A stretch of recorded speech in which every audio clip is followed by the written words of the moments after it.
Most of us want to get smarter for highly practical reasons. We want to solve complex problems, command respect in a conversation without sounding like a know-it-all, and realistically, we want to make more money. Society tells you the path to getting there requires 12 years of school, 4 years of college, and maybe a few years of graduate school. But a lot of the time, that decades-long track just leaves you drowning in debt and complaining about the job market on Reddit. Then there is the internet's answer. Look up how to get smarter online, and you are told to eat a handful of blueberries, optimize your sleep schedule, and listen to Mozart. Crippling educational debt guarantees you a piece of paper, and eating fruit is a healthy dietary choice.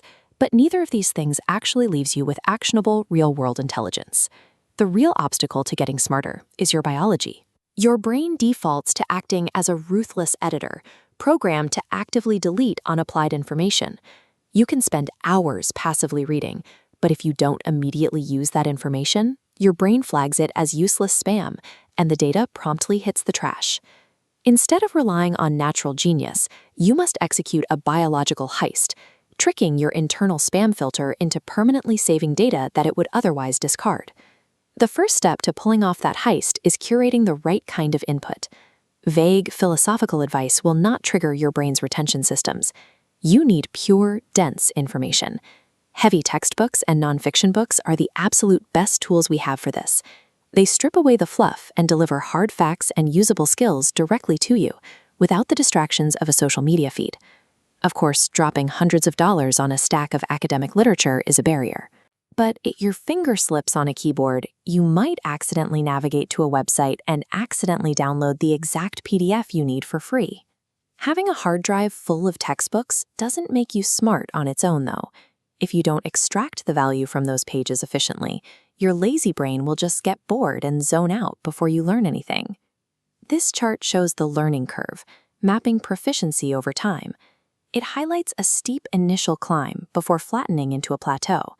The crucial metric here, you only need 20% of foundational knowledge to master 80% of a skill. By focusing on that early, rapid phase of learning, you make massive progress right out of the gate. This lets you bypass textbook fatigue completely. Ruthlessly hunting down that core 20% of a subject is the most reliable way to build competence quickly and keep your brain fully engaged. Finding that core 20% is just the setup. To lock the information in, you have to apply it through physical action. You cannot learn how to tie a tie just by watching someone else do it. You have to actually tie a tie. But actual physical practice isn't always accessible.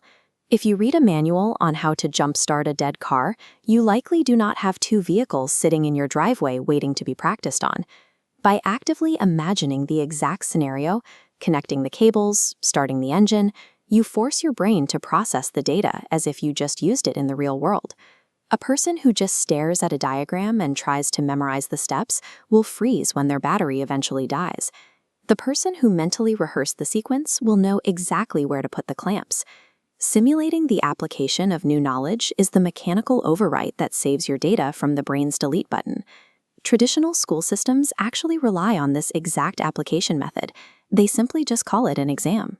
You might not need to use a historical date for 15 years, but a teacher creates an imaginary, immediate situation where that piece of information is required to pass. The threat of a failing grade tricks your brain into believing the data is vital for survival.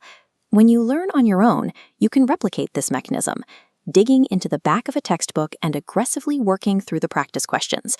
This directly simulates that exact high-pressure environment. If you don't have practice questions, you have to invent your own absurdly high artificial stakes. Pretend you are literally hanging off the edge of a cliff by one arm, and the person standing above you will only pull you up if you can successfully name every part of a human cell. Injecting these artificial stakes forces immediate retention. High-pressure mental practice will always be infinitely more effective than a passive study routine. Watching an educational video gives you a temporary rush of feeling smart, but the information usually vanishes an hour later. Permanent competence only happens when you put yourself through active, high-stakes simulation. A prestige degree is simply one way to acquire knowledge, but your brain is indifferent to the cost of the school. It only cares if the information feels vital enough to keep. The formula is entirely mechanical. curate pure, high-density input, aggressively extract the critical 20%, and ruthlessly test yourself by simulating a scenario where you have to use it. So stop passively watching videos. Grab a piece of nonfiction, find a skill you want to master, and forcibly trick your brain into keeping the data.